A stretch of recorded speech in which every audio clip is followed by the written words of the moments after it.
Okay, Mr. Mayor, it is 6 o'clock. We have 17 members of council present. We are just missing Councillor Thompson, but I will watch for him. And I believe we're ready to start the April 19th council meeting. Good evening, everyone. We'll bring to order the open council session for April 19th. To get things started, we'll pass over to the clerk. Great, thank you. We'll start with the land acknowledgement. We acknowledge that we are on the lands of Anishinaabe Nation. This spot where we gather is the traditional lands of the Three Fires Confederacy, the Ottawa, Potawatomi, and Ojibwe. We also recognize that this land is now home to the Delaware Nation. This land was settled through the McKee Purchase Treaty of 1790, and we, as beneficiaries of the treaty, must recognize our responsibilities, including our collective responsibilities to land and water. Mr. Mayor, there is no additional supplementary agenda items this evening. And also, I have not received any disclosures of pecuniary interest, direct or indirect, for open session agenda items. We'll move on to the planning portion of the meeting. We'll start with 10A. Applications for official plan amendment, OPA 62, zoning bylaw amendment and consent, First Family Homes, Inc., 64 Canal Street East, Community of Tilbury, West Kent. And I apologize, we'll pass it over to Ryan Jakes to start the planning. Thank you, Mayor Caniff. The planning meeting process will be as follows. For each item, number 1, the clerk will announce each individual planning item. 2, the clerk will advise if any written submissions have been received regarding a planning item. If so, the clerk will read the written submissions that have been received. 3, for any items where a written submission is received, administration will proceed with a presentation. 4, council will be asked if it has any questions of administration or the applicant, if present. 5, council will be asked what action it wishes to take with regard to the item. Notice, if any person or public body that files an appeal of decision of council in respect of the proposed applications does not make a submission to the municipal clerk of the municipality before the proposal is approved, they are not entitled to appeal a decision to the local planning appeal tribunal if otherwise eligible, unless in the opinion of the tribunal there are reasonable grounds to add the person or public body as party to the appeal. Information on council's actions tonight will be posted on the municipal website. All persons who have made a request or who have made a submission regarding a particular planning item will receive a notice of council's decision, including appeal procedures. Any other person who wishes to receive a notice of decision must submit a written request to the municipal clerk. Thank you. Thank you, Ryan. Now we'll move on to 10A, application for official plan amendment, OPA 62, zoning bylaw amendment and consent, First Family Homes, Inc., 64 Canal Street East, Community of Tilbury. The applicant is on the line and no deputations were received this evening. Councillor Oche and Councillor Harrigan, can I get you to put this on the floor, please? I'll move that. And I will second it. Any questions? Seeing none, we'll put it to vote.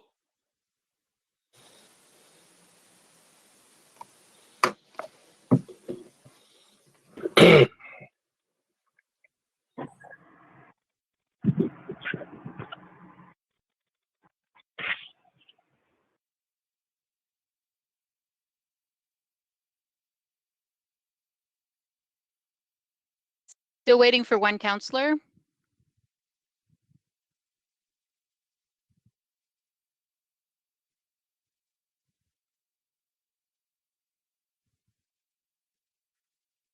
Okay, all votes are in. Motion passes. 10B, application for zoning bylaw amendment, 1815513 Ontario, Inc., 25 Raleigh Street, Community of Chatham City. I have one deputation that was received this evening, and I will read it now. Thank you for providing us with a copy of the notice of complete application and public meeting to consider the application for zoning bylaw amendment associated with 25 Raleigh Street, Chatham. We commend and support the repurposing of the subject former vacant school facility and applaud the commitment of the developer to establishing a proposed mixed use consisting of a childcare facility and multiple residential apartment units within the community of Chatham. We respectfully request that the municipality require, as part part of the site plan approval process some relatively simple modifications to the site known as 25 Raleigh Street, Chatham. At present, a brick masonry demising wall separates 25 Raleigh Street from 49 Raleigh Street and is constructed on the property known as 49 Raleigh Street. The existing asphalt parking lot associated with 25 Raleigh Street was subsequently paved up to the face of the wall to afford the maneuvering aisle for parking at 25 Raleigh Street. As the pavement extends to the face of the wall, vehicles have no buffer and consequently, the demising wall has been damaged by vehicles using the parking lot at 25 Raleigh Street at least 3 times in recent years. The most recent damage occurring in January of 2020 and resulting in partial collapse. Unfortunately, this has resulted in unforeseen expense and inconvenience to the owner and tenant of 49 Raleigh Street. We respectfully request that the municipality require the developer of 25 Raleigh Street to establish a buffer between their asphalt parking area and the subject demising walls. Similarly, a shared driveway apron has resulted in vehicles accessing 25 Raleigh Street driving over and damaging existing sidewalk and curbs put in place during the construction of 49 Raleigh to delineate the entrance. Unfortunately, this has resulted in unforeseen expense and inconvenience to the owner and the tenant of 49 Raleigh Street. We respectfully request that the municipality require the developer of 25 Raleigh Street to relocate the access presently shared with 49 Raleigh Street. Given the proposed change in usage and given that the existing Kiss and Ride, a retrofit from the former school, is no longer required, we believe this request is quite reasonable. As owner and tenant of 49 Raleigh Street, we pride ourselves on the aesthetics of our chosen site in the community of Chatham and look forward to our new neighbor who shares a similar vision for their investment in the municipality of Chatham-Kent.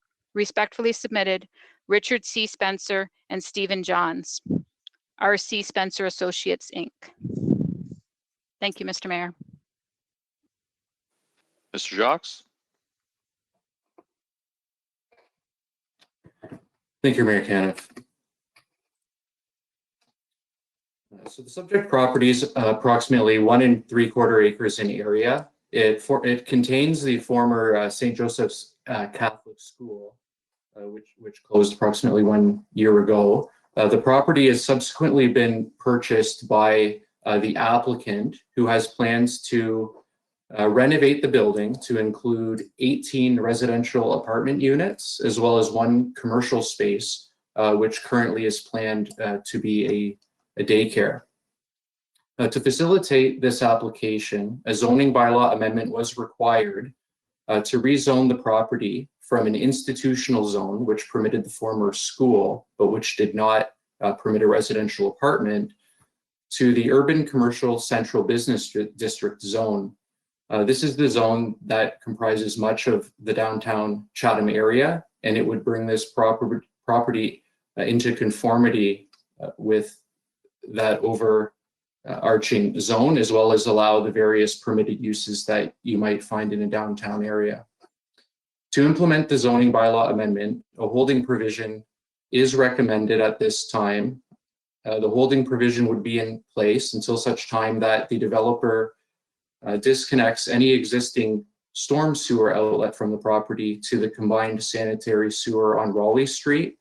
This would have the effect of rerouting any stormwater runoff from the property to a dedicated storm sewer located on Cross Street, where an outlet from this property currently exists. With respect to the letter from R.C. Spencer and Associates, being the neighboring property owner of 49 Raleigh Street, I have had some preliminary discussions with the developer. With regard to the damage of the wall located between the 2 properties, the owner is undertaking a survey to accurately determine if the wall is located partially on each property or if it's all located on 49 Raleigh Street, as the letter suggested. But nonetheless, the owner or the applicant has indicated that they could orient the parking spaces on the subject property so that cars pull up toward this wall to park, with the inclusion of a concrete curb, which would prevent cars from rolling forward and striking this wall. Based on what I've learned, most of the damage to this wall occurred prior to the applicant taking ownership of the property, going back 1 or 2 years when it was still under the ownership of the school board. So this may have been damage done by vehicles parking there that were not associated with the school property in some cases. With regard to the access entranceway adjacent to the driveway of 49 Raleigh Street, the applicant has indicated that they continue to use this access way to access this parking area to the south side of the building. And I also did want to note that this application or this development is not subject to site plan control. It is only a zoning application. So the particular tools through the site plan control process that would apply to a newly constructed building are not currently applied to this property. Thank you, Mayor Canna. Councillor B. McGregor and Councillor Crew, can I get you to put this on the floor, please? I'll move that. I'll second it. Any questions? Yes, I have my hand raised. Councillor Solomon? Well, questions and comments. The first question is, since it isn't subject to the site plan approval process, how are you going to accommodate the submission of the neighbor?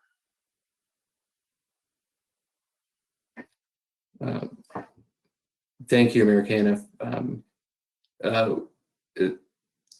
Without the direction of council to apply some other development control in this property, currently I do not have a recommendation to close the entrance abutting that neighboring property.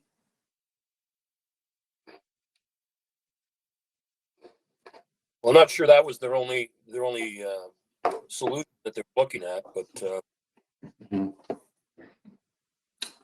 yeah, one option for council, if it wanted to consider adding a provision to the holding category. As I mentioned, right now the holding category only requires the developer to disconnect a storm outlet to the combined sewer. It is within the purview of council to add a requirement prior to the H being removed, the H holding symbol, that the developer submit a site plan application, in which case the parking configuration as well as the access specifically could be considered and then controlled through a development agreement between the municipality and the applicant. okay, thank you. I certainly don't want to have the developer impaired by having this closed, but I do think that there should be an added requirement, just as you've said, with respect to a site plan in order to remove the holding H. And I will, in a moment, I will make that motion. But I did want to comment that I think that this, I'm very much in favor of the application. I think this conversion to high density multi-residential in the core area of the Chatham ward is quite appropriate. But I must comment in advance that this would not be appropriate in a single family residential neighborhood where schools were located as part of a subdivision plan and where families made their housing decisions based on having a school in their neighborhood. In fact, the precedent has already been set in the Chatham planning area on the conversion of such schools, being the H.A. Tanzer School, which became a housing development with compatible housing to its neighbors, and the Chatham Christian School, the earlier Chatham Christian School, which was located on Queensway and Tisman, where it was required by the planning department that housing that fit into the neighborhood and was equivalent to the housing that existed there would be what the development is. So this is quite appropriate in the core. It will not be appropriate in those kind of neighborhoods. Those are my comments, and I'd like to move an amendment that requires the submission of a site plan as a requirement for the removal of the holding H. Mr. Mayor, we will prepare that if we get a seconder, and I do have 2 more speakers, Councillor Sakachi and Councillor Bondi. Okay, Councillor Scotchy, followed by Councillor Bondi. Thank you, Mayor Caniff. Just wanted to make a quick comment. It's just very great to see that, as Councillor Solomon was saying, that we're going to have a development in the core of Chatham. I think it is a very beneficial thing to the community, and just wanted to say I look forward to the process and just keep my comments relatively short. Thank you. Councillor Bondi. Thank you, Mayor Caniff. Ryan, just a quick question. The photos that are provided in my paper copy of the agenda are black and white and a little difficult to understand. Being an alumni of St. Joseph's, I'm relatively familiar with the property, but when I'm looking at the subject property in the diagram that's provided, I see that it appears as though part of what would be considered, well, what I would consider St. Joseph's Church parking lot is part of the subject property. If you look at the diagram, you can see that the white line indicating the subject property carves into it and actually goes through a car. Then it, so is there any consideration for, I guess it would be the parish or the church, or how it's the property lines, which were never really of any concern because they were always kind of one entity, right? Between the church and the school, they, you know, got along, obviously. But now there seems to be this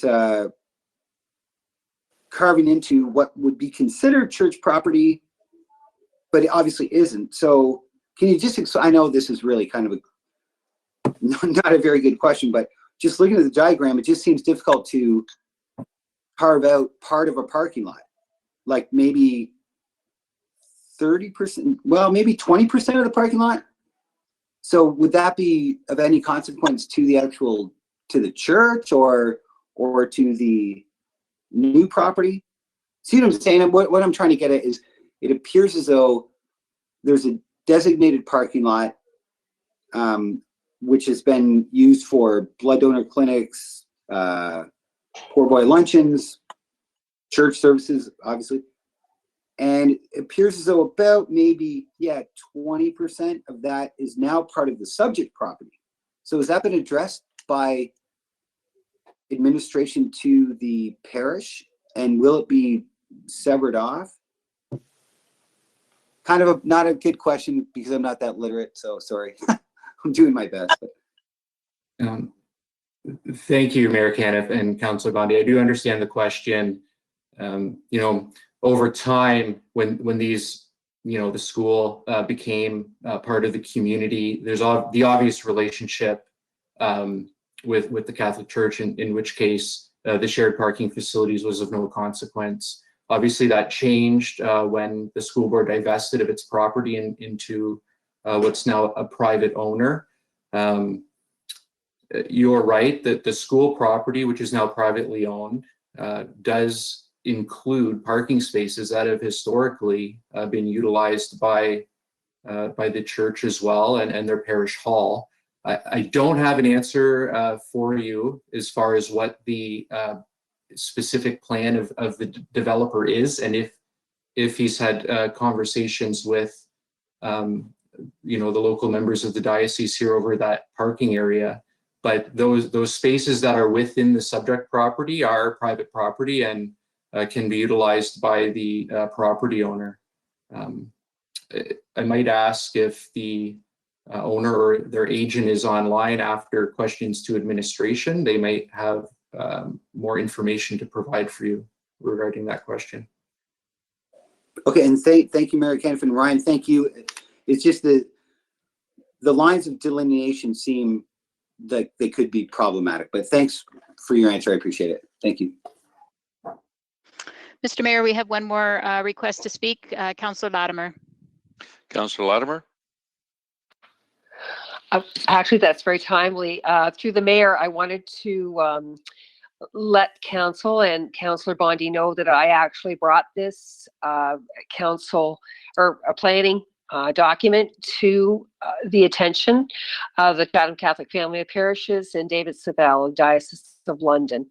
And the response was from Roger Luxton, the business manager of the Chatham Catholic Family of Parishes, that the diocese was aware. They have been aware of that this property has been sold, and they are aware that that part of the parking lot immediately behind the church, or I guess the church garage there, is actually part of the school property. And I know that the owner has been, I think, in at least initial contact with the parish, Councillor Bondi, but Mr. Luxton did write me back and say that it really only involves a couple of parking spaces. The diocese is aware. They for his understanding was that they weren't going to proceed in any further negotiation with the owner. But that is purely Mr. Luxton's understanding and what he wrote me. So that's what I know about that, Councillor Bondi. Great. Thanks, Councillor Latimer. Mr. Mayor, we have no further speakers, but we are waiting for a seconder to the amendment of Councillor Solomons. I would And second that. Thank you. Okay, is there anyone from the developer online to discuss? I don't see anybody logged in from item 10B. Mr. Naclario or Maggie Gore, I don't see either logged in. Okay, because Mr. Jacques, I have a question. I want to clarify that normally we would not require, when somebody purchases a site like this, we don't require a site approval or for that. Is that correct? Thank you, Mayor. Sorry, a site plan, I mean. I apologize. Thank you, Mayor Caniff. That's correct. When an existing building and property is being reutilized, currently our site plan bylaw doesn't apply to those scenarios. But in my opinion, in certain cases, it would be appropriate to provide the municipality some sort of control over properties that are going through a substantial change of use, such as this. So it's not unreasonable, in my opinion, to apply it. It's just that it's not currently covered in our site plan control bylaw today. Okay, so we'll be voting on this separately then, correct? Madam Clerk? Yes, Mr. Mayor. First is on the screen is the amendment that Councillor Solomon put forward. I do see that Councillor Sakachi now has a question. Okay, and just Mr. Jacques, what's the cost to the developer to do this, to go through this whole process? And what do we hope to find, like in the end? I know it was brought up because somebody wants to move the entrance. So what do we gain from that, as far as, what are the costs and what do we gain? Mm-hmm. The cost to the applicant to submit the site plan application would be approximately $2,000, and they would need to prepare a detailed site plan at their cost as well.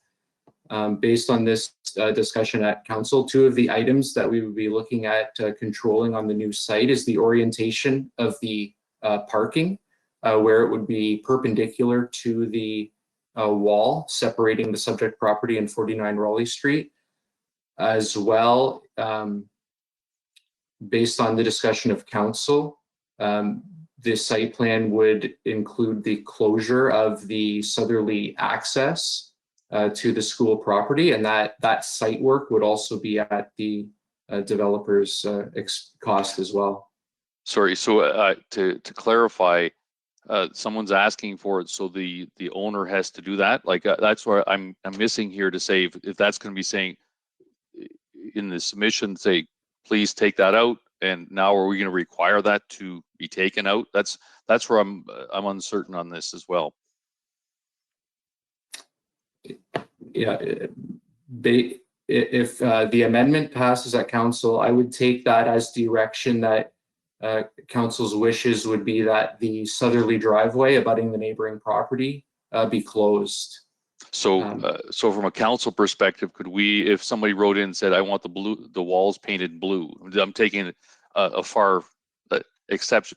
If they said, we really like it painted blue, and council said, yes, you must paint it blue, they'd have to paint it blue. No, that's what I'm just wondering, as far as somebody else, to be able to say on this site to do whatever it is, and we would, as council, say, yes, you must do that. Thank you, Mayor Caniff. No, council has the authority to apply site plan control, or even to control physical development of the site. For instance, through the use of the holding provision, if approved, council would be requiring the developer to do some work on the underground infrastructure at the developer's cost. That is recommended, as it is in the public interest to alleviate storm water flows into our combined sewer, for example. But it is also in the public interest to have safe access and egress to properties in line with best practices. These two driveways are abutting, they are very close to one another. However, they are existing, so in a sense, the locations are grandfathered, but nonetheless, it is something that council could compel the developer through the site plan approval to change. Okay, because yeah, that seems kind of odd to me that anybody can submit in like that and ask to change. Just to confirm, there's nobody on? Yes, there is now, Mr. Mayor. Maggie Gore is now on for the developer, and we have questions from Councillor Sakachi and Councillor Hall. Okay, so we'll take the two questions and we'll hear from the developer's representative. Councillor Sakachi. Thank you, Mayor Caniff. Some of your comments actually capture what I was going to say, but I guess I just wanted to maybe defer my comments to hearing the applicant speak, because my concern is how much is this going to potentially impact their development? Is that known at this time? So my question is more to what potentially the applicant may or may not say. Yes, and Madam Clerk, who's the second person that had a question? Councillor Hall. Councillor Hall? Yeah, thank you, Mayor Caniff. Similar questions to me as well. I guess my main thing was timing, for them, whether going through the site plan approval, whether, this will set back the timing of their plans for development. So, I don't know if the developer would be able to answer these questions. Thank you. Yes, so now if there's no other questions from council, we'll go to the developer's representative.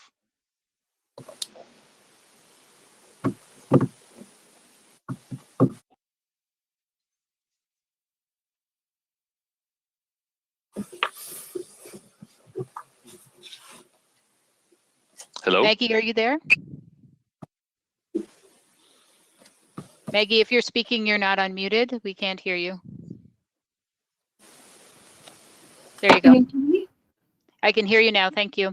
Okay, perfect.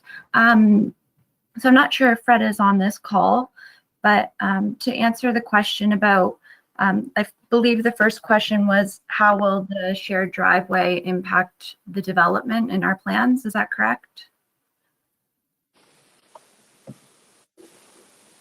That is correct. Okay.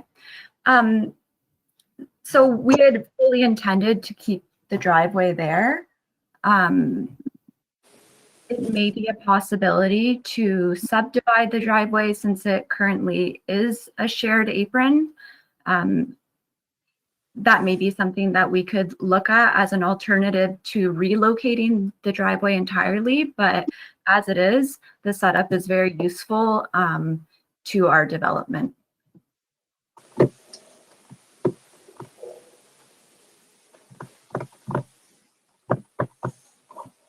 Okay, Maggie, did you mention that Fred is available to speak, or you don't know? He's I not think on the line.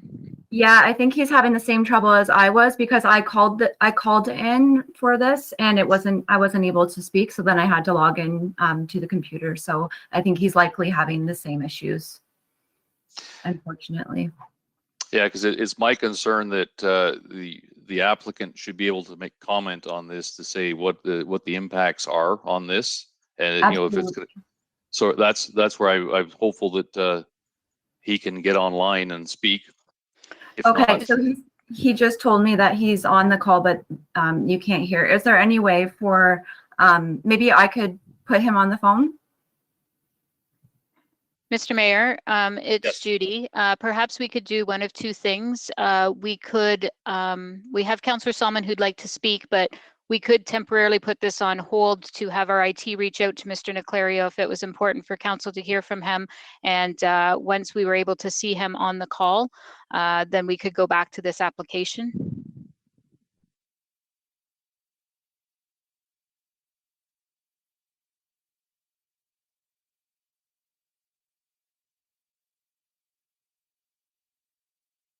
Mr. Mayor, Yes. I can't hear you, sorry. sorry, you muted me there. Yes, that would, if he's not available to speak, we can move on and have IT reach out and connect with him. Okay, I will have IT reconnect with them, and if we move on to the next item. Okay, we can go on to 10C then. 1 second, Clinton. Actually, Councillor Solomon had a comment before we moved on. Yeah. Yes, can you hear me? Yes. It's not so much a comment. I think there's a misinterpretation of what the point in the motion was. It was not to close that entrance. We had heard that they were going to survey and determine it's the removal of the wall, and I just wanted to see a site plan that was going to follow up on putting. They said they were going to might look at concrete barriers, curb barriers. And that's exactly what Maggie just said. And I just wanted to make sure that was part of the site plan. And that's all. Not closing the entrance at the south side. So I just wanted to clarify that. And when we do site plan approvals, we don't ask people to paint walls blue, Your Worship, but we do sometimes ask for tree buffering, we ask for fence buffering, all those kind of things. Council does that on a regular basis and has for 50 years. But no, but I don't want it misinterpreted. I'm very much in favor of this project, as I said at the beginning, and it was really just a question of that concrete barrier that had been suggested, but we have no way of following it up on it without a site plan. That's why I asked how we're going to follow up on it. Okay, maybe we can have the developer when he's available. Mr. Mayor, he is online now. You're able to proceed. Okay, Mr. Niclario, you've heard the discussion to date, I assume. What are your comments as to the discussion that's happening?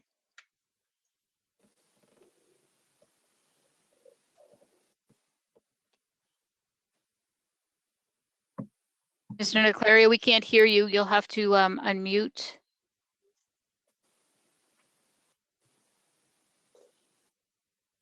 I see that your microphone is green, but it's not working.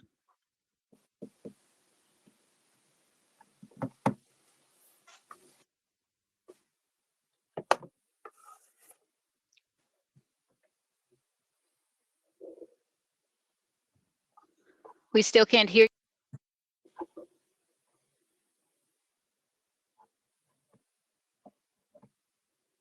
Do you want me to try to just put you on speaker?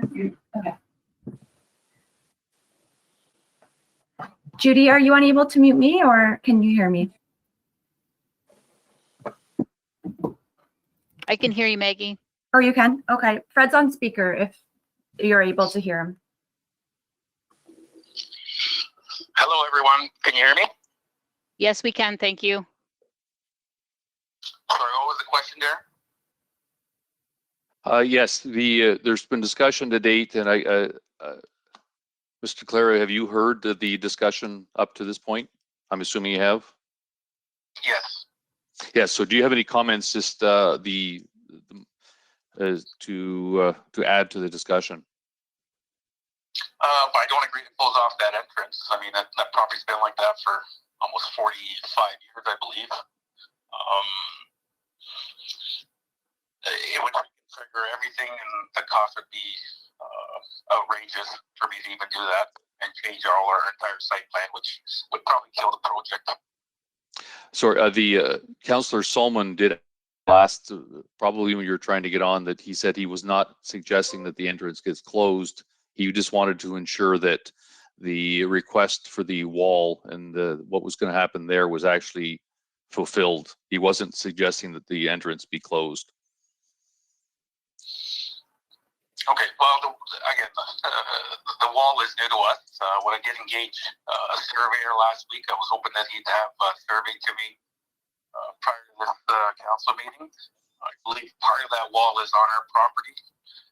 This is not a fence, it's a footing foundation concrete wall, which I'm not sure why it was even allowed on the property line. It could have been set back there. But because they did put it on the property line, I'm going to be putting the board now that I own the property, which isn't fair. We can easily reconfigure the parking to move the parking so they're parked in front of the wall with the curb all the way along, which would stop what they're having issues with. Now, from their letter, the last issue they had was in 2020, was last year when the schools been closed since 2019.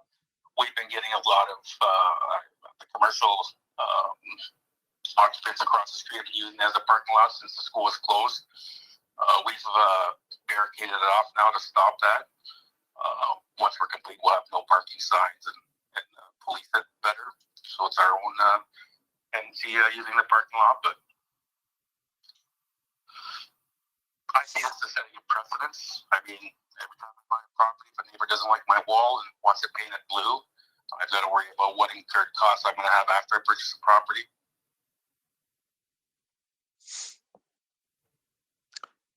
Okay, any other questions from council? Any questions of the applicant? I have Councillor Sakachi. Councillor Sakachi? Thank you, Mayor Ken. I just wanted to ensure that this is going to be voted on separately. So, Mr. Mayor, this is an amendment, and so it will be voted on first, and then if it passes, we will move on to the main motion as amended. If it fails, we'll just move on to the main motion. And just to clarify for council, Mr. Niclario, you... More comment, Darren? Certainly. We've incurred a lot of costs with the rezoning and the money we're going to invest in that property for, to what Ryan is stating about a site plan. I mean, the application, the costs and so forth. I mean, it's up to another $10,000 cost just for the process, which I'm not willing to incur. I would kill the project. So, Mr. Niclario, would you agree to deal with the wall and the parking that the person with the deputation? I have Chatham-Kent. Sorry, what was that?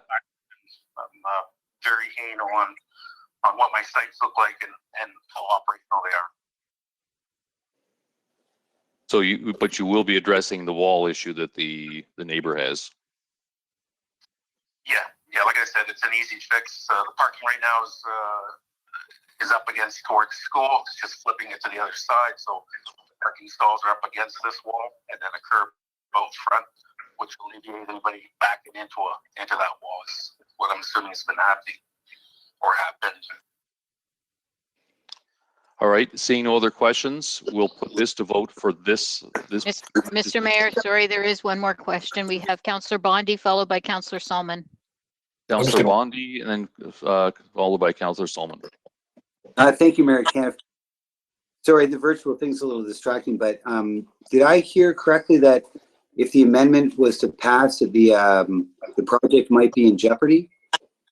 Correct. I'm incurring another minimum $10,000, and that's just for application and to hire a surveyor and an engineer to do the site plan without even any work that's involved. So yeah, we've incurred a lot already at this stage, and there's no value in the project if I add any more. Okay, fair enough. Thank you. Councillor Solomon. Thank you, Your Worship. We didn't have the benefit of hearing from the developer before the motion. And as I understand what he said, I'm not concerned about the withdrawal with the not going ahead with the project. But what I thought I heard him say was that he's going to deal with the wall in a practical manner, and he's going to rearrange the parking.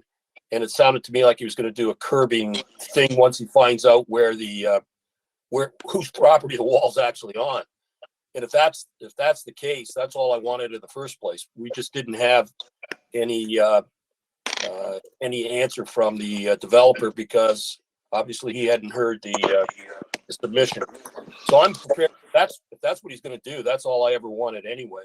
So I'm prepared, if the seconder is, to withdraw the motion. Just like a confirmation if that's the case, that's all. We don't need to go through an expensive process to do that. This developer is done excellent work throughout the community, and his word should be his bond. And if he says he's going to do that, I'm comfortable with that. Councillor Bond, are you okay with withdrawing the motion? Yeah, I don't know that I seconded. Sorry, it was Councillor Oche. Sorry. And I am fine with that. Thank you. Okay. I think that's what he said. Can somebody just confirm that, though? I couldn't hear it. It was sort of scrambled on the speaker. Mr. Niclario, can you confirm that? Yes, the easy fix for us is just flipping the parking stalls and adding the curbing. Yeah, exactly. I want to withdraw the motion then. We're still trying to determine which property that wall is actually on, but again, this is not a fence, it's a wall, which I'm not sure why it didn't follow the setback, back when it was built, but. All right. Which property the wall is in, it's there, but we will flip the parking configuration to make sure that the car doesn't back into it. Your Worship, that's his word's good with me. So if you we're withdrawing the amendment then. All right. Thank you. Seeing no other questions, we'll put it to vote.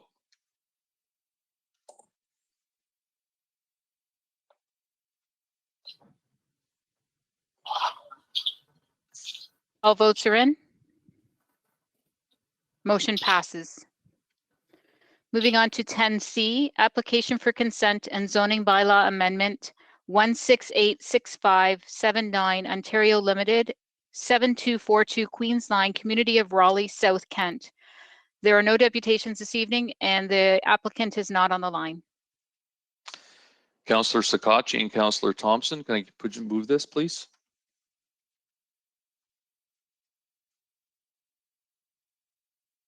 Councillor Thompson's not present. Okay, so Councillor Sakachi and Councillor Latimer, can I get you to move this, please? I'd be glad to put it on the floor. Councillor Latimer. And Councillor Sakachi's not coming through. He was muted. He should be okay now. Thank you, Mayor Caniff. I'd be happy to either move or second it, whatever order that. Thank you. You can second it. And any questions? Hearing none, we'll put it to vote.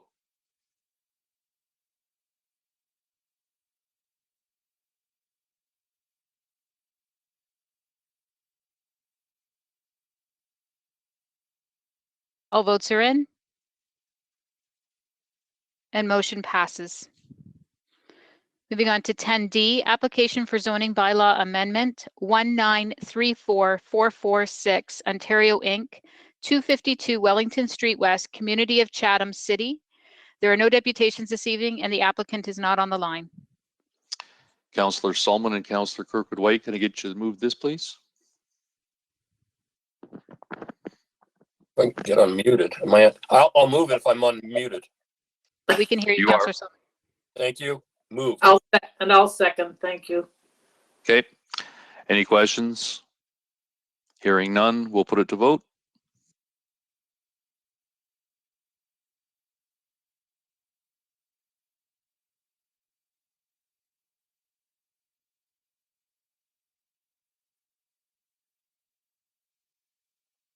All votes are in.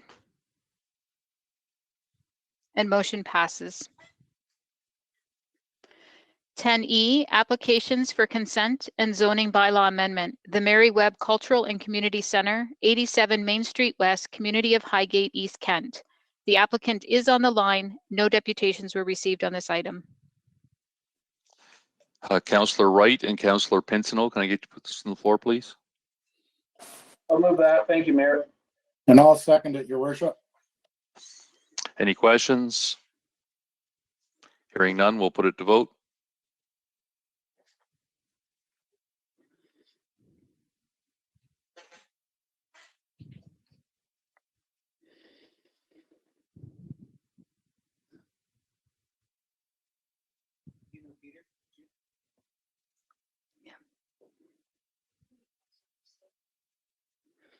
Council, if you just want to check, we had one councillor that abstained with no conflicts.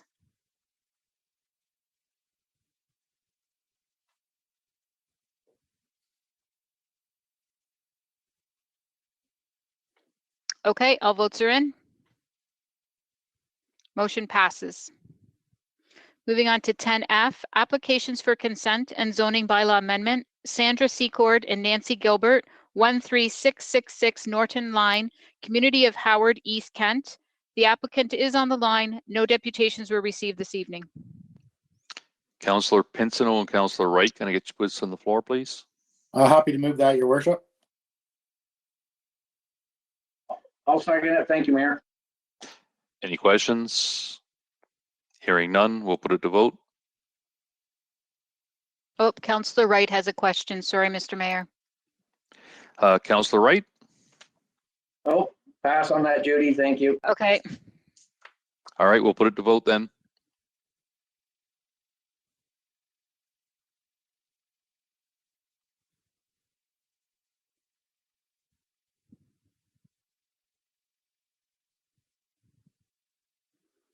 All votes are in. And motion passes. Moving on to 10G, applications for consent and zoning bylaw amendment. Kenneth and Susan McClarty, 21520 Victoria Road, Community of Howard, East Kent. There are no deputations received and the applicant is not on the line. Councillor Wright and Councillor Pincinel, can I get you to move this, please? I'll move that, Mayor Cannon. Thank you. And I'll second it, Your Worship. Any questions? Hearing none, we'll put it to vote.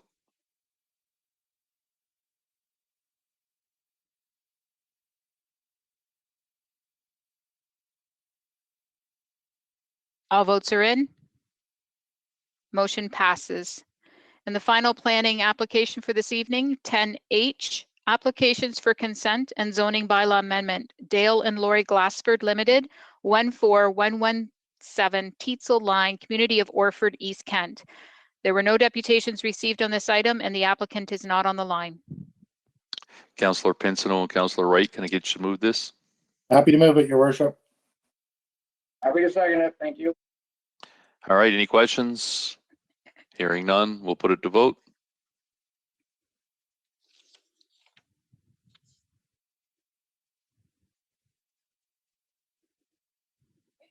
All votes are in. And motion passes. Mr. Mayor, we'll move on to the regular portion of the agenda this evening, and that's presentations. We have a presentation on 11A Development Charges Workshop, and Mr. Bruce McAllister would like to do the introductions. Over to you, Bruce. Thank you, Your Worship. Just briefly here, mayors and members of council, recall last fall as a component of the municipal growth strategy. In October, council approved that a new development charge background study would be undertaken, and Watson and Associates were retained to do that work. As noted in the report that administration brought back in October, Chatham-Kent's current residents can no longer have growth costs added to their existing property tax bills. Taxes of existing ratepayers in Chatham-Kent have subsidized new growth for construction for many years now. Back in the day, the former city of Chatham did have DCs for roads and other related services, but were eliminated in 1999 due to political challenges at the time of amalgamation. Currently in Ontario, over 200 of 444 municipalities do have DCs and collect approximately $2.5 billion in cost recovery funding for growth. As a municipality, we've only done so on a limited scale over the past 2 decades. And as a result of this, other council priorities over this time frame have either been sacrificed or delayed in order to be able to pass reasonable tax increases and to also fund necessary growth projects. Generally speaking, in municipalities where DCs are fully implemented, they usually account for less than 5% of the price of a new home. In addition, properly funded growth plans can actually facilitate a greater pace of growth, which is what we're obviously currently experiencing here in the community. As part of the overall work plan for the background study, Watson & Associates included the opportunity for a council workshop on development charges, because they can be a very complex topic, and there's been a number of legislative changes over the past few years. So the purpose of tonight's workshop is to provide an educational session for council and the public as well. Tonight's workshop will provide an overview of the Development Charges Act, changes to the Act over the past few years, emerging issues related to development charges, Chatham-Kent's development charge process, next steps in the process, and obviously opportunities for questions. With that, I'll turn things over to Gary Scanlon. Gary is the managing partner and director at Watson & Associates. Gary supports approximately 150 municipalities across Canada in economic, local government, and planning matters. And he certainly is a resident expert on matters related to Development Charges Act. So with that, Gary, I'll turn things over to you. Thank you. Pleasure, Mr. Mayor and members of council, to be before you once again. My colleague Byron will be setting up the presentation. I'm happy enough as we proceed through, if there's a question that a particular council member wants to stop and ask, more than happy to deal with it at that time, or we can collectively answer any of the questions at the end of the process. Byron, if you could start the presentation, please.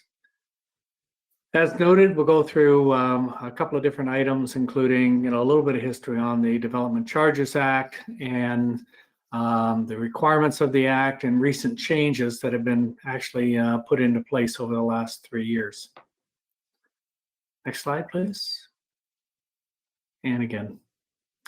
So Development Charges Act, very simply, are a charge that allows municipalities to recover growth-related costs. So costs that you put into place to facilitate growth wholly or partially. And it allows you to impose the charge both on residential development and non-residential development.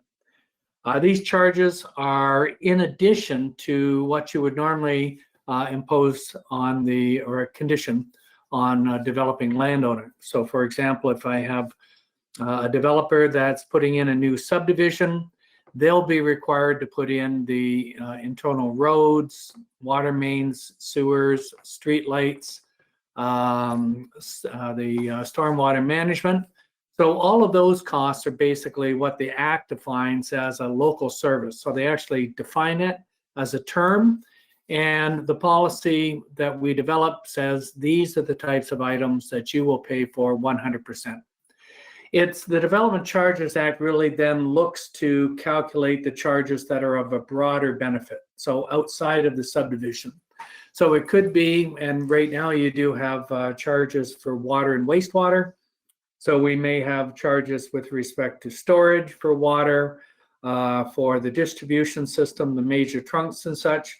And many municipalities include treatment facilities, so water treatment, sewage treatment.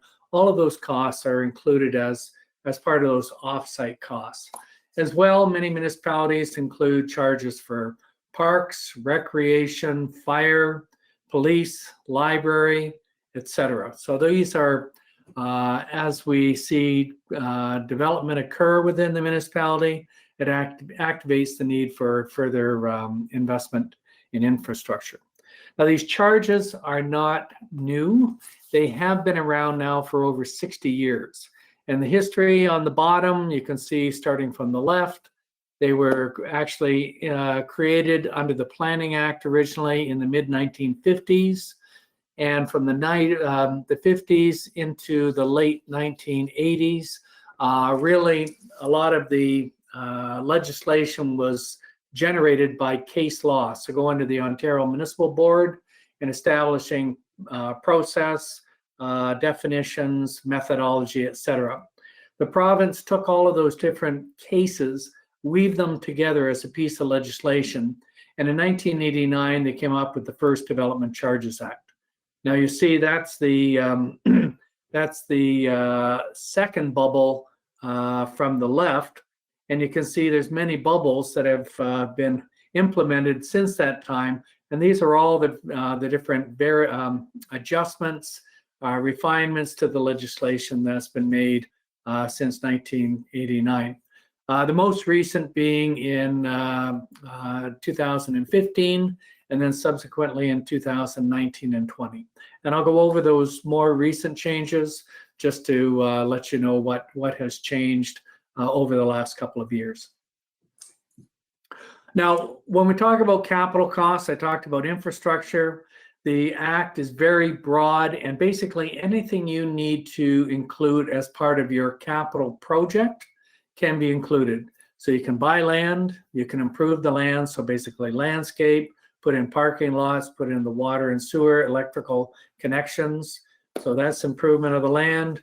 You can buy an existing building, you can lease it, you can construct it new, or you can, if you've got a facility that in some way you can invest and improve it to expand your ability to provide the service, then those are types of infrastructure facility costs that we can include. And it does include furnishing and equipment. Other equipment, so that you may be used by your road crew or used in parks, they can be included along with rolling stock. As I've noted, there's we could pay for a portion of leases from the development charge, but we have to be able to isolate the capital component of those leases in order to do so.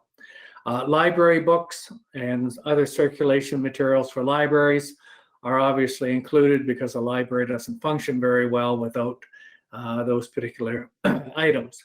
As well, the background study, the study that we're doing on your behalf, is fully recoverable under the Development Charges Act.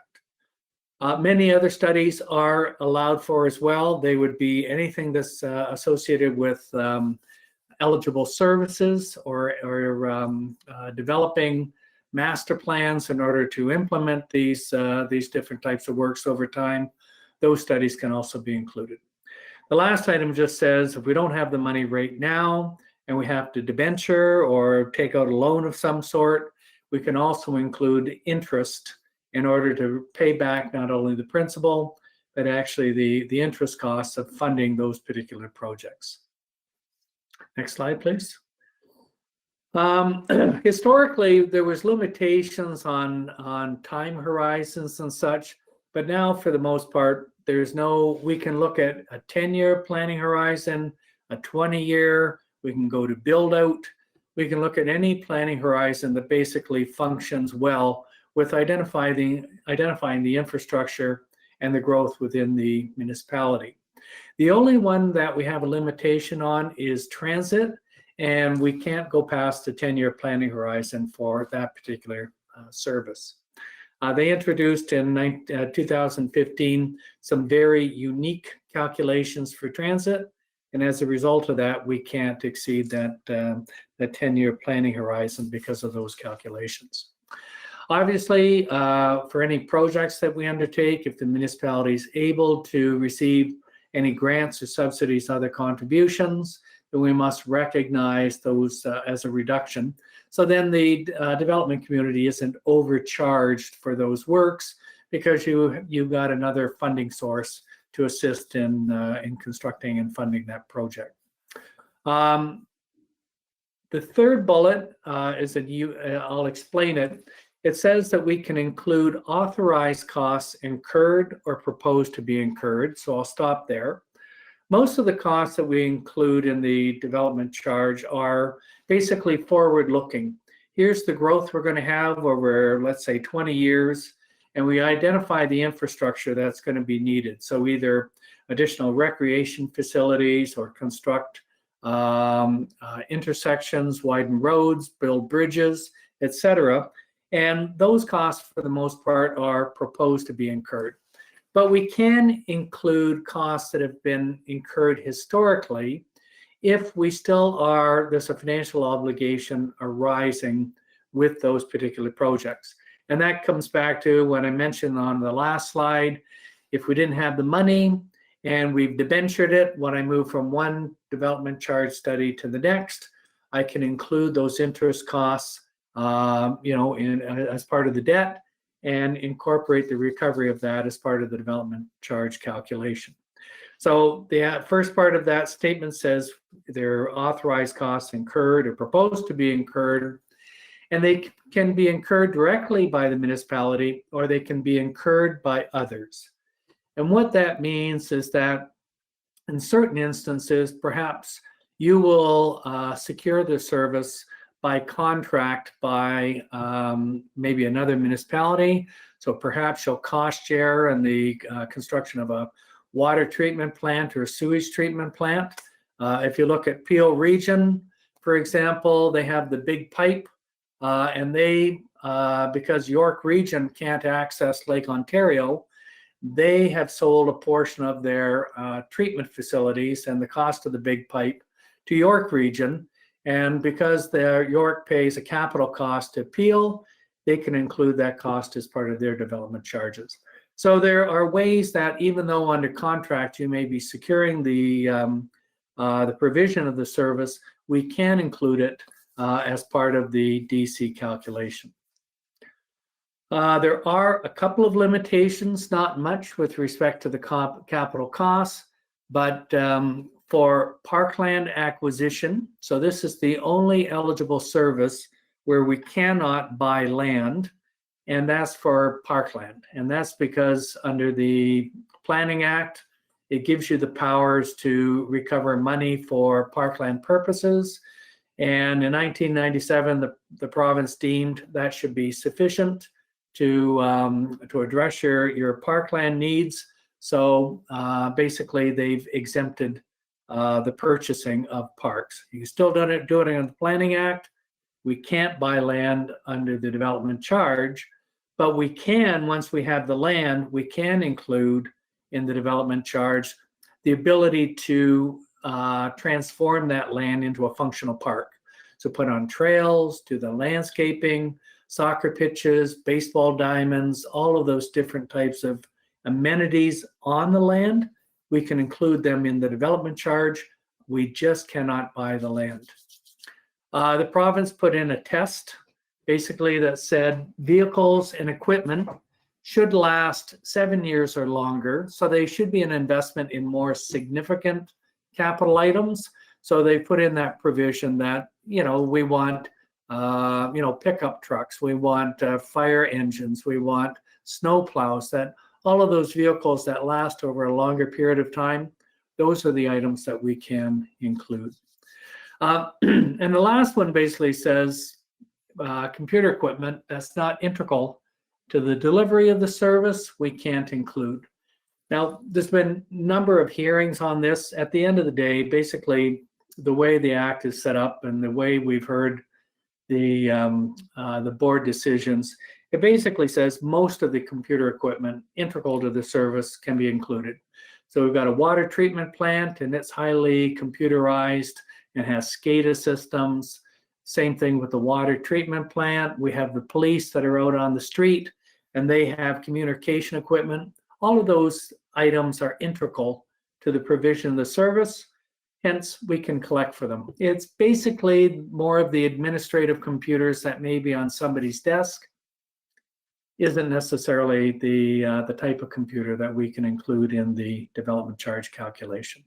So basically, 95% of the computers are in, 5% may be out. In 1997, well, actually in 89, but they refined it in 1997, they put into place a requirement, a measurement, if you will, so that what we charge developers in the future can be no higher than an average level of service we've provided over the past 10 years. So this calculation we must do, and we look back historically 10 years. We have to look at quality quantity measures and such. And at the end of the day, we come up with a calculation that says for fire service, we can collect up to this amount of money, but we can't exceed that. We can go less, but we can't exceed it. And that's been put in place in order to ensure when we're making these charges in the future that we've not burdened them with anything higher than what historically you've provided to the rest of the residents of the municipality. And if we go to, now this doesn't apply to water, wastewater, storm, and transit, because water, wastewater, and storm are environmental services. There's other legislation that regulates what you will put into place to service your new growth. And transit, as I said, has that unique calculation. Any other service that's eligible, we must go through this example. In very simple terms, you can see we've done a quality and quantity calculation on this sheet. This is a fire station. This municipality has 4 different stations. You can see that each of them roughly in total gives you about 23,000 square feet of building space. So we've elected that to be the quantity. Square footage is the quantity. And you can see at the very right-hand side, we've looked at what the cost is to rebuild that facility if we were to do it today. So there's a building cost, and then we add in land and the furnishings and the equipment and site works and everything. And the very right-hand column gives us a value, and that's the quality measure. So when we do these calculations, quantity is a measurement and quality is the costing that we use. And if we blend the two of these together, the next slide gives us, in essence, what it would cost to replace these stations. And you can see here, and we're looking back over the last 10 years, the municipality hasn't added any additional facilities. So the building investment that they've had for fire is about $4.8 million. And if we divide that by the population, we get a measurement on a per capita basis. And you can see that in the early stages, that per capita standard was around $150. And because they haven't built anything more, but they've grown, that per capita standard tends to drop over the 10-year period. So the Act says we must consider the average, and we do that per capita average, and we come up with $120 per square foot. We've gone through all of this quality quantity measure in order to come up with that $120. And if we look at the bottom on the left-hand side, you can see that dollars per capita, the $120, we multiply by the growth over the next 20 years for fire. And when I talked about an upper limit, a ceiling that we can't go past, for this particular municipality, we'd be able to collect up to $4.3 million. So we can include in the charges up to 4.3, and we haven't exceeded that service standard calculation the Act requires us to do. If the municipality wants to build less, maybe just add a couple of bays for $1 million, we can do that. We haven't exceeded it. But if we want to build a brand new super facility and it's going to cost us $10 million, we can only collect up to the 4.3. We can't go up to the $10 million. And that's where the limitation is put into place by the legislation. Next slide, please, Byron. Yeah, oh, sorry, go ahead. Now, when we go through this process and we go through stakeholder discussions, so we reach out and we'll talk to the various landowners in the community, and we'll have a public process which is mandated. We will receive input from the public and from the development community, and there'll be many different perspectives, just like we heard tonight with the planning applications. And council then takes that information and needs to balance those perspectives relative to developing your development charge policy. So the top oval says, as we grow, there'll be a need to provide more services, and that's more capital infrastructure, whether it be roads or additional fire stations, police vehicles, etc. So there'll be a need for additional infrastructure. The bottom two ovals basically say the choices that you have are, you can elect to have a development charge, so we can recoup up to 100% of what we're allowed to, but you can also have policies to pull back from that, so maybe we'll only collect something less than that. So those are choices that you make. But when you move away from the amount that you can collect from development charges, you then put more of a burden on the existing taxpayer or the existing water and wastewater ratepayer. So there's the choice. We either recover what we can from development charges. If we collect nothing, then any of the infrastructure that's needed to support growth is basically paid for by existing taxpayers, and for water and wastewater is paid for by the existing ratepayers. So as we go through this process, this will be basically the choice that council must consider in balancing the cost and the needs of the public and the needs of the development community. Now, I'm not going to go through a lot of details, but in very simple terms, what the Act tells us to do is to identify the amount, type, and location of growth. So the amount is how much over a 10-year planning horizon or 20-year. The type of growth is low, medium, high density residential and commercial, industrial, institutional. So we must look at all forms of development. And then we look at the where, because then that information helps us identify, when we sit down and talk with staff, helps us identify what infrastructure potentially we might make. Now, I'll just talk for a minute. We've actually, in this first one, said the amount, type, and development and location of growth. But what the actual Act says is the amount, type, and location of development. And it's a completely different term, because I've worked with municipalities who have had basically a smaller municipality up just adjacent to Ottawa. They were growing at 50, 60, 70 units per year. And then over the past 10 years, they had built like about 600 units. But looking at their population in between the two periods, it was a zero population growth.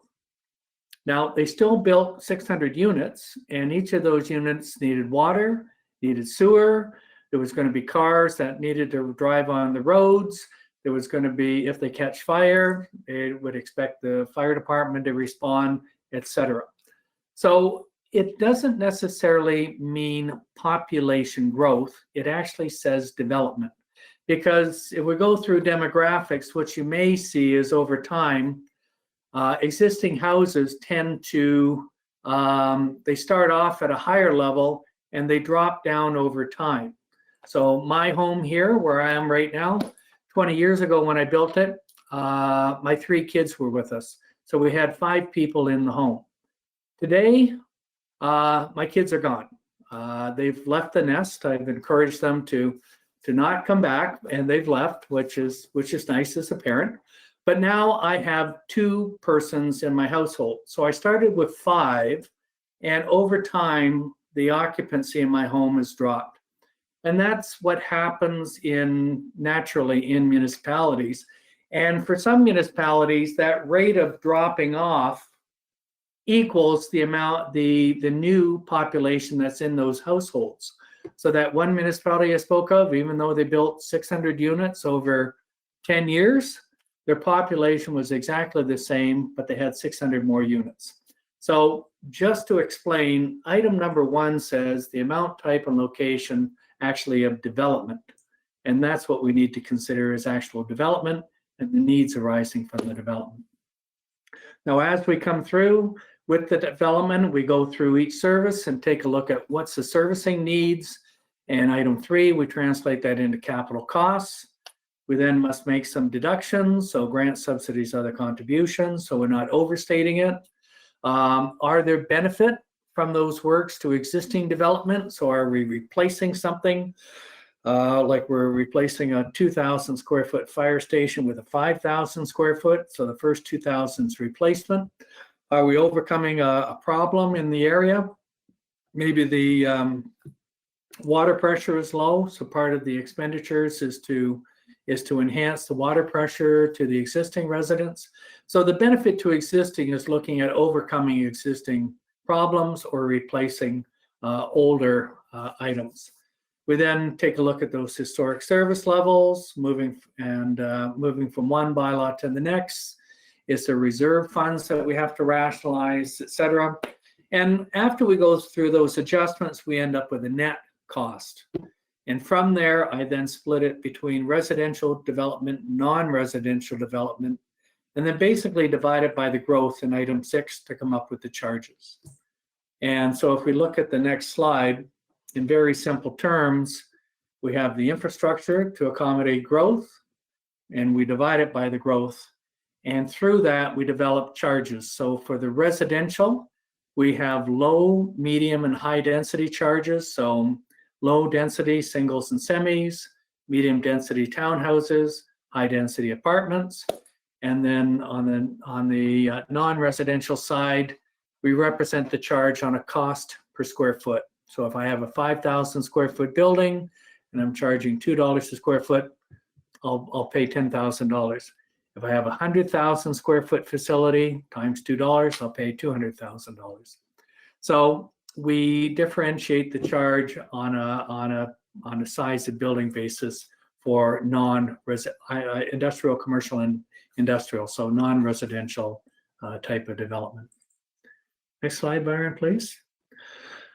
A lot of words here. I'm going to just make it very simple.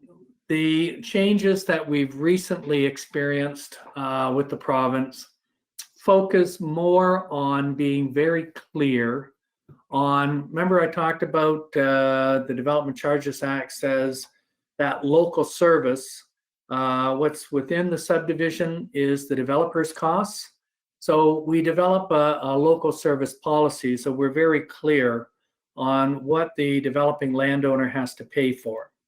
Now we've developed that. If you take a look at the water and the wastewater development charge, which we came before you 2 years ago, there's a very detailed policy in there, which gives us guidance on what costs the developers pay for. Outside of those costs, then if they have to bear something, so they have to spend money on something that's not their responsibility, then there's a recovery from the municipality. Now, hopefully, if we have a fully calculated development charge, what they would be doing is getting money back from the development charge reserves. If you don't have the appropriate development charge, then you'll have to recover it from the existing property taxpayers. So this local service policy is something that the province strengthened and put into place a couple of years ago, and it's something we have to be extremely mindful of because it's providing an equitable, localized burden on the developing landowner, which is consistently applied across the whole municipality. And this just in very, very, very simple terms, what we try and do is draw a line, and below that line, the infrastructure is borne by the developers. Above that line, and in this case, the blue, that's what we'd include in the development charge. And if we look at something like water, you can see the very small mains within that subdivision, that's the developer cost. There may be larger mains that this is hooking into, that's a developer cost, and then very localized pumping stations. So that would be a developer cost. And then above that, we get into the trunk mains, large pumping systems, we get into the storage, so the water towers, we get into treatment facilities, and we get into wherever you're accessing your supply, whether they be wells or from a lake-based or stream-based requirement. So everything in blue we would include in the DC, everything in the pinkish color, that would be a developer's responsibility with no recovery. Next slide, please, Byron. There are mandatory, when we develop a charge, the province has said, these are mandatory exemptions. So these are of a provincial interest, and you cannot collect a charge in these particular instances. So at the local government level, if you're in a two-tier system like next door in Essex, the lower tiers can't charge the county and they can't charge the school boards. Similarly, the school boards, they can't charge the county or the local municipalities or vice versa. So for yourselves, you can't impose a charge as a single tier against the school boards and they can't charge against you. There's an exemption for existing industrial buildings. So if I have a 100,000 square foot industrial building, I'm allowed to add 50%. So expand that building by 50%. And I don't have to pay the charge as long as I stay within that 50%. If it's larger, then I have to pay for the increment that exceeds the 50%. For existing houses, if I have a single family home, I can add 2 additional apartments as long as I don't more than double the size of my house. And if I have a medium or high density, generally I can add an additional unit.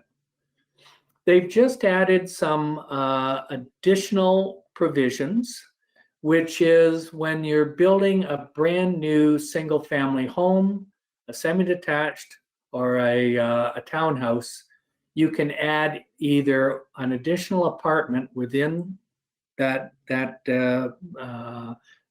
dwelling unit, or you can add an ancillary building, which may be, let's say, a granny flat. One or the other, and you get a freebie. You don't have to pay the charge if you're building it at that time.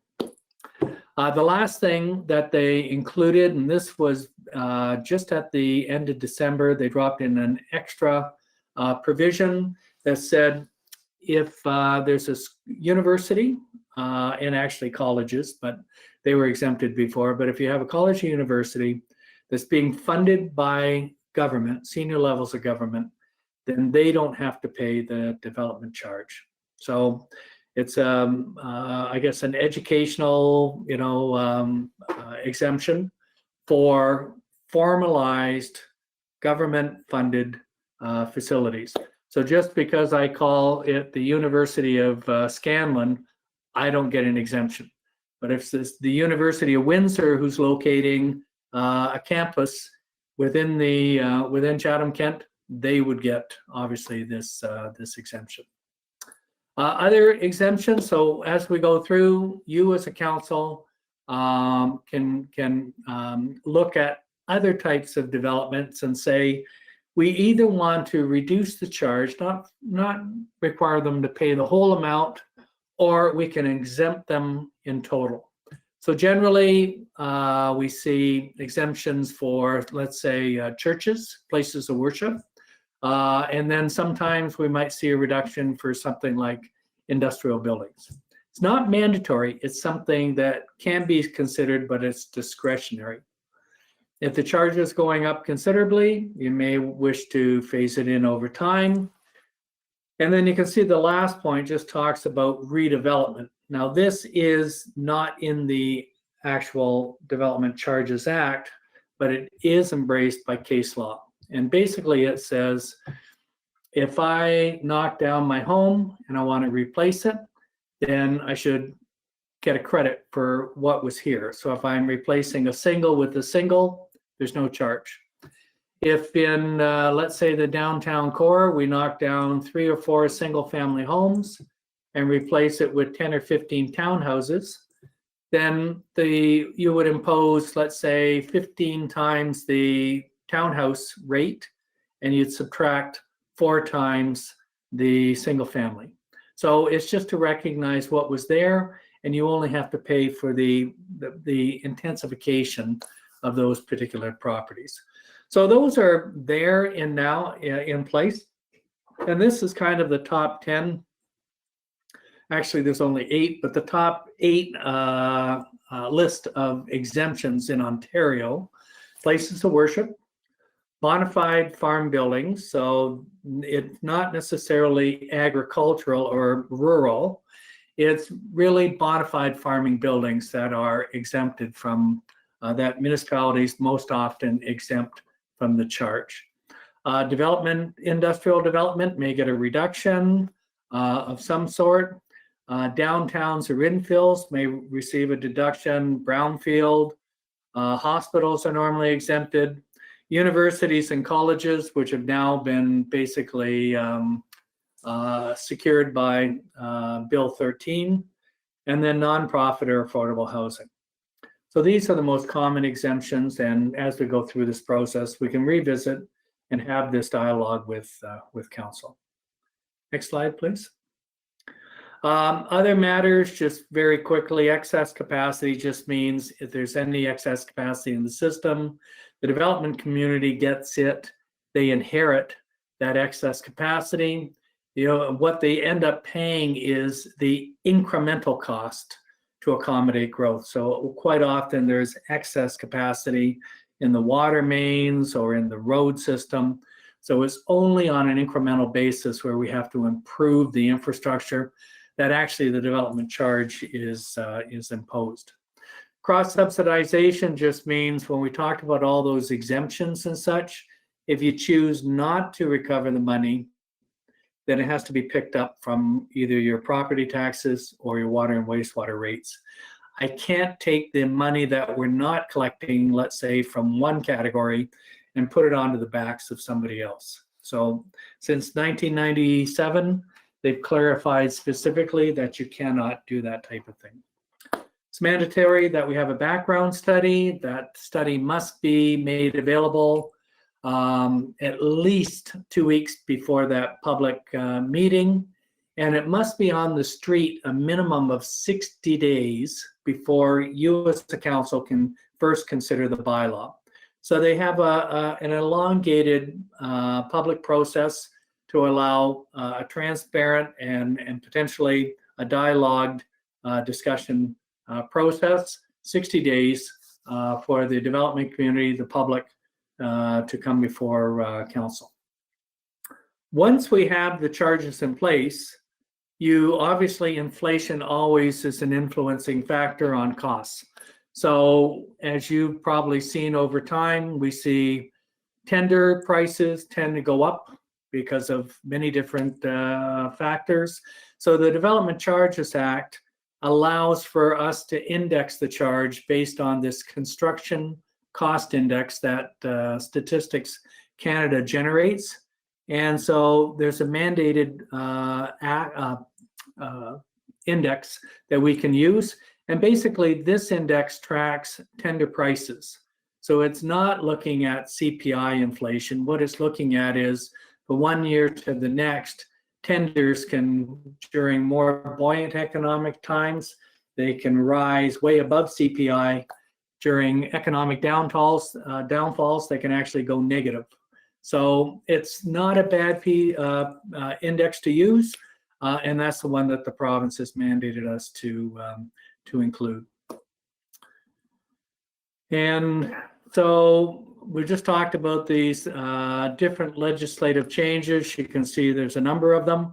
I'm only going to refer to the bills. There's too many words describing what the name of the act is, so I'll talk about these different ones. Next slide. So Bill 73, this was the 2015 one. They basically did some refinements to definitions and services.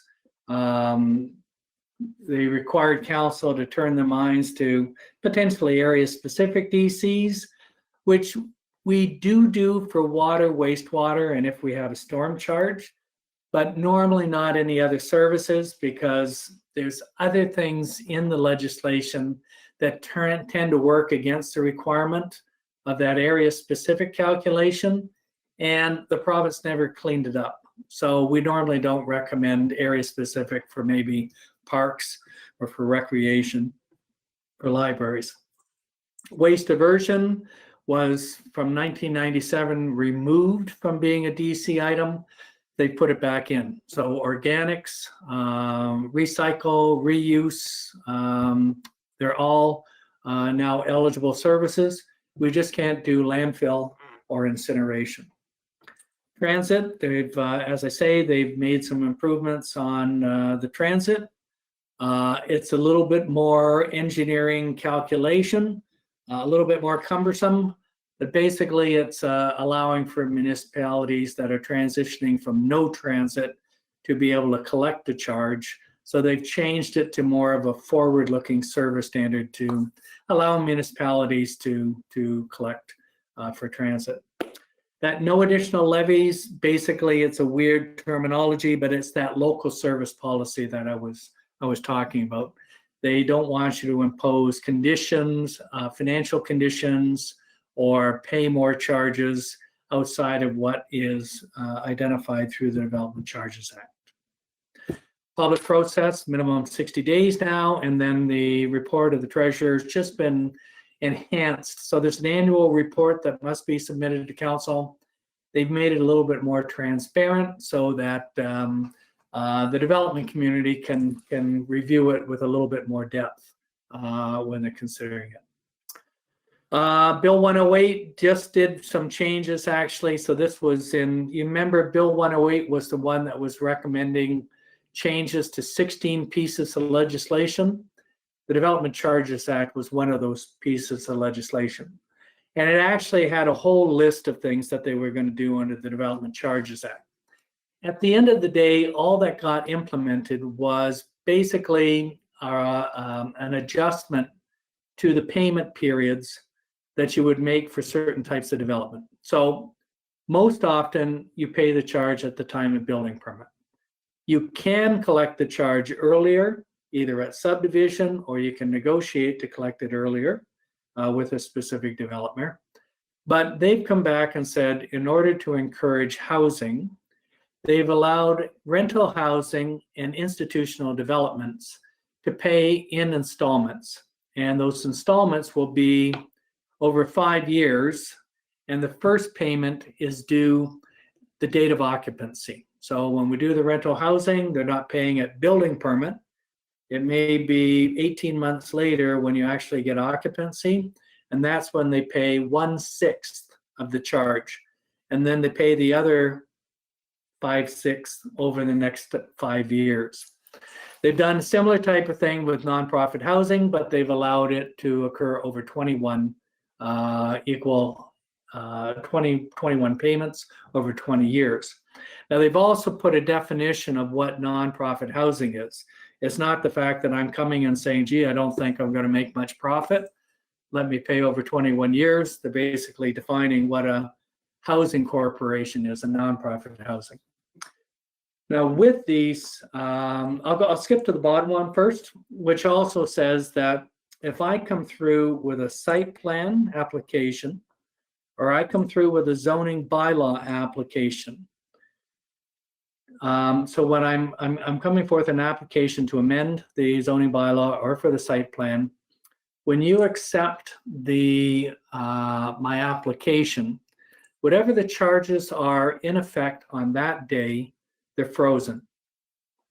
And they're frozen until you as a council can basically approve or make whatever recommendations on my application.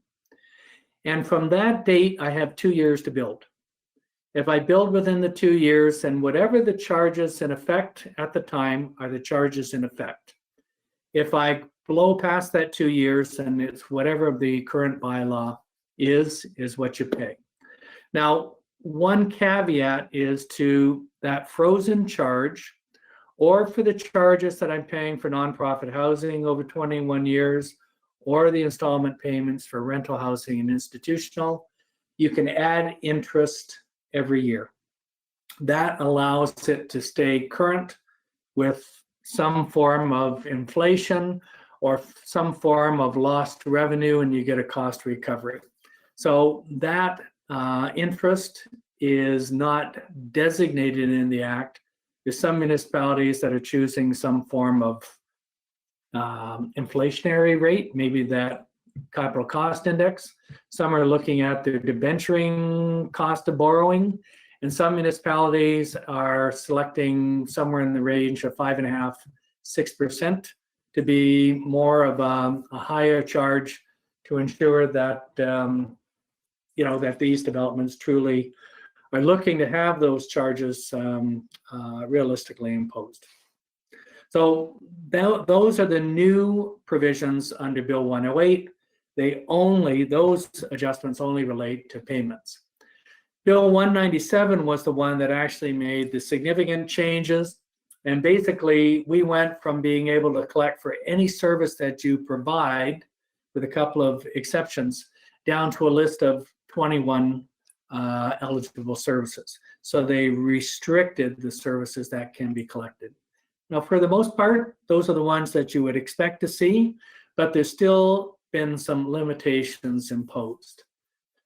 Historically, for the non-water, wastewater, roads, police and fire, we had this mandatory deduction. We get to the end of the calculations, and the Act said knock off an extra 10%. That's been removed. We no longer have that mandated charge. They've also included, and this is something that can be considered, for high density development. So basically, buildings that are 5 stories or higher and have a minimum of 10 residential units, you can impose this community benefit charge. Under the old Planning Act, it was called bonus zoning. They've changed it now and have basically put a very narrowed framework around it, and allows you to collect up to 4% of the value of the land of the building the day before building permit. So there's many municipalities. I know that Windsor have used this historically. I know that London had used it extensively. So municipalities with higher density have used this charge, and they'll have to come into conformity of this new rule by September 18th of next year. So it's a tool. We're not considering that as part of this process, but to note that it is a tool in addition to the development charge that could be considered by the municipality. Next slide. I talked about the eligible services. You can see the listing here. Water and wastewater is eligible. You've already got a bylaw with the commission with respect to water and wastewater. Through this process, we'll be talking to staff and be investigating the ones that are highlighted in red. So services related to a highway is basically roads, but it also includes active transportation, signals, signalization, everything to do within the right-of-way of a road. Policing, fire, ambulance, library, long-term care, parks, recreation, and childcare are the ones that, as I say, we'll be investigating part of this process, and we'll come back to council with our recommendations. As well, keep in mind that growth-related studies associated with all of these are part of the capital items. It's not just the facilities or the development of the land, it's also any studies associated with them. Next slide. And just things that other municipalities have been dealing with, which we will initially through staff and then be back with recommendations to council. Talking about definitions of different types of housing units. There's been, over time, I've been doing development charges and lot levies now for over 30 years. And I found that there's many, many, many new definitions of housing types over time. So we need to keep pace with the development community on the types of housing that they're providing. Cannabis facilities have been discussed. Some municipalities, even though they might exempt agriculture, may require the cannabis facility to pay for the area of the building that has growing. So in a cannabis facility, you could have the grow op, which moves into cultivation, processing, drying, and stuff like that. then gets into packaging, then gets into marketing. So these facilities can have the whole, beginning to end process. And there are municipalities that might make an exemption for the agricultural part.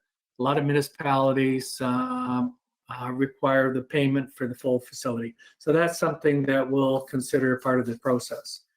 There's different types of apartments, special care, special dwelling, or basically there's a lot more retirement homes, the Chartwell types of development. So we've been developing specialized charges for them.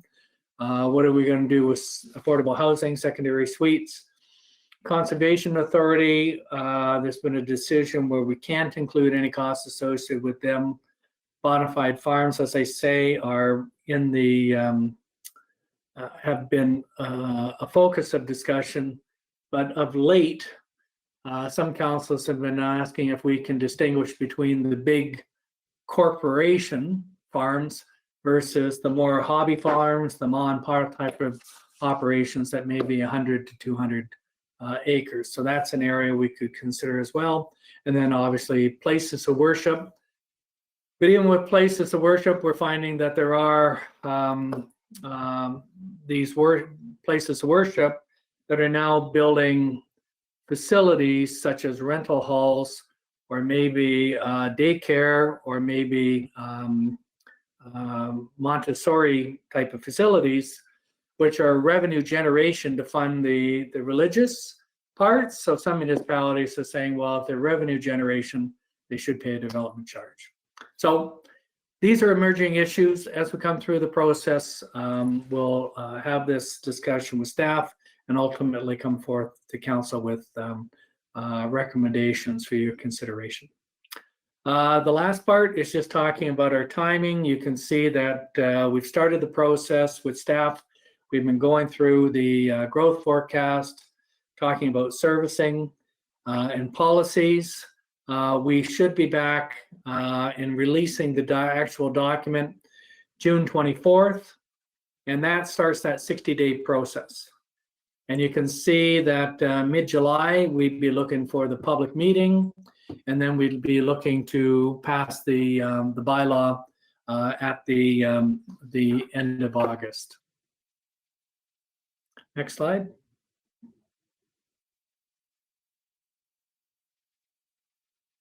Next slide. Oh, I'm not seeing my slide. I'm already on that slide here. Okay.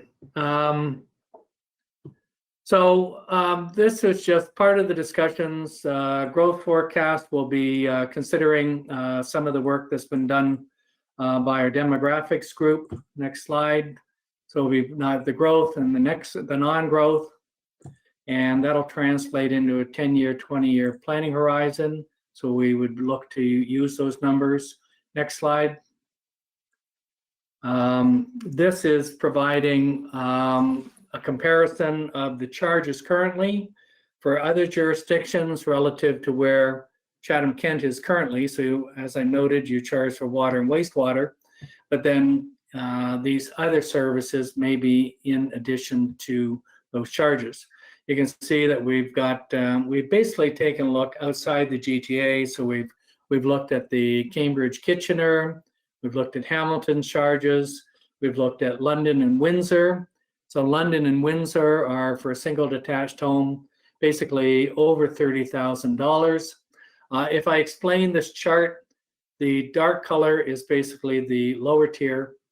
If there's an upper tier, that would be the orange, and the light blue or the light gray, that's where school boards are imposing a charge. So you can see as we move across, we're into the Essex County municipalities, and you can see that generally they're in and around $20,000 a unit. And as I say, we look at Chatham-Kent, and you're running in and around about $4,500. Next slide. On the non-residential side, we've got the commercial charges. You can see once again, you're towards the latter part of the range. The highest part of the range, we've got London charging at about $27 a square foot. Your charges currently are a little less than $4 a square foot for commercial buildings. Next slide. And then for industrial, you currently exempt industrial. Portions of Windsor are the same thing. They've exempted them. And then if you start to take a look at our other comparative municipalities, the charge is as high as about $19 a square foot in London. And last slide. So as we've talked about, we'll finish up the calculations over the coming months, release the background study in June, public meeting in July, and be back for council's consideration of the bylaw in August. And that concludes my presentation, Mr. Mayor. Happy to answer any questions council may have. Madam Clerk, is there anybody have any questions? At this time, Mr. Mayor, I do not see any questions. Gary, you must have answered everyone's questions in the very thorough presentation you just made. Well, it's my pleasure. Excellent. Well, thank you for doing that. And look forward to working with you in the future to develop the charges. Thank you, Mr. Mayor. It's been a pleasure. All right. Thank you. Good night. We'll move to item 12, Finance, Budget, Information, Technology, and Transformation. Thank you, Mr. Mayor. 12A, COVID-19 waiving of late payment charges. Mr. Mayor, we have received one deputation on this, and we didn't have deputations listed as an item due to it being a planning combined meeting. So I will just read that now if you're okay with that. Yes, go ahead. So this is from the Chatham-Kent Chamber of Commerce. Dear Mayor and Chatham-Kent Council, as the voice of business representing 350 Chatham-Kent businesses of all sectors, we recognize the many hardships and challenges put upon businesses and citizens due to the ongoing and lingering pandemic. While we have all hoped this crisis would be long behind us, sadly, it continues to bear burden on all. As we have all witnessed, we do not have to tell you the countless challenges put upon our business community time and time again. The proposed waiving of late payment charges on tax installments would be a silver lining that council can adopt in support of our local business community, their owners, managers, and employees at large. Should any of the aforementioned be struggling, adopting this recommendation will be met with a breath of fresh air, a breath of relief, I apologize. While we recognize this does not eliminate payment, it will send a positive message in providing some flexibility and understanding to our taxpayer. We recognize the challenges put on many at the present time and trust that we are all in this together. Gail Hunt, President and CEO, Chatham-Kent Chamber of Commerce. Councillor Sakachi and Councillor B. McGregor, can I get you to put this on the floor, please? Happy to move it, Mayor Caniff. I'll second it. Madam Clerk, can you manage the questions on your end? You're muted. I can, Mr. Mayor, and I do not see any questions at this time. Well, you're managing them very well then. If there is no questions, we'll put it to vote.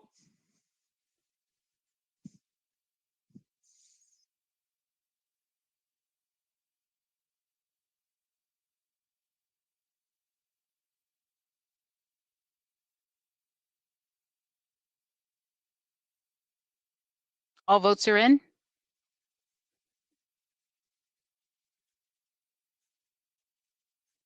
And motion passes. Excellent. Well, I guess we got all the debate out last week, did we? That's good. Item 13, notices of motion. You're on mute. Mr. Mayor, we have one from Councillor Hall. Okay, Councillor Hall, go ahead. Thank you, Mayor Caniff. I, Councillor Aaron Hall, hereby provide notice that I will bring forward the following motion at the April 26, 2021 council meeting for discussion and voting.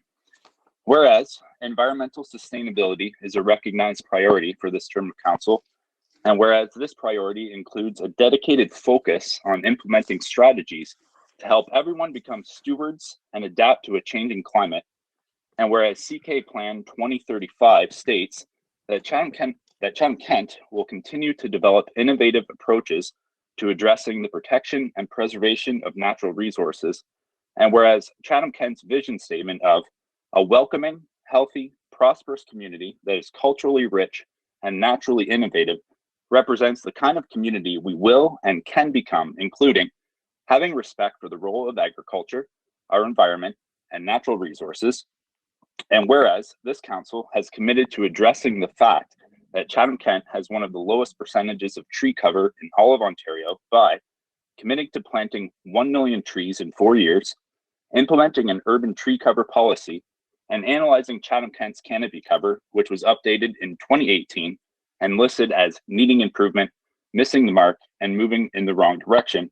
And whereas the current natural heritage policy in Chatham-Kent is due for an update, therefore be it resolved that the temporary bylaw presented to Council on February 11th, 2013 be passed, effective immediately, and expiring 120 days from the date of passing, or when repealed by a further vote of Council. Furthermore, administration be authorized to adjust any dates, signing names, and other minor administrative matters within the bylaw. And furthermore, administration be directed to 1, create an incentive program with the goal of preserving woodlots in the community and providing landowners with tangible and flexible options for being included in the program. 2, launch a full public consultation process with interested parties, including virtual meetings and opportunities for comment on the Let's Talk Chatham-Kent portal.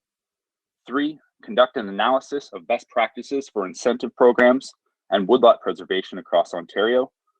4, revise and update for Council's consideration both the current natural heritage policy and the bylaw from February 11th, 2013. And 5, present to Council all summaries, findings, analysis, comments, feedback, updated policies, and bylaws in a report with recommendations within 90 days of this motion being approved. Thank you, Mayor Caniff. And if I may, I would also request that the bylaw from 2013 be distributed to Council prior to the 26th, and also that a link to the bylaw be included in our Council agenda package alongside my notice of motion for the entire community to view ahead of time. Thank you. Item 14, non-agenda business. Mr. Mayor, I do not see any hands. Oh, sorry. Oh, Councillor Crew. Councillor Crew? Thank you. I didn't realize we were going to have the opportunity tonight, but I'd like to acknowledge that it is National Volunteer Week, and I'd like to say thank you to all the volunteers that make Chatham-Kent move. Okay, we'll move into the first and second reading. Councillor Solomon, Councillor Crew. So moved. Second. Anyone opposed? Motion carried. Third reading. Councillor Foss, Councillor Pinsino. So moved. I'll second it, Your Worship. Anyone opposed? Motion carried. Resolution of Council in closed session and adjournment. Councillor C. McGregor. And can I get Councillor Thank you. Harrigan to second that when she's done? Thank you. And through the mayor, I would move that Chatham-Kent Council adjourn to its next meeting to be held on Monday, April 26th, 2021, and that Chatham-Kent Council authorize itself to meet in closed session on that day to discuss any matters permitted by the Municipal Act. And I will second that. Anyone opposed? The meeting's adjourned. Thanks, everyone.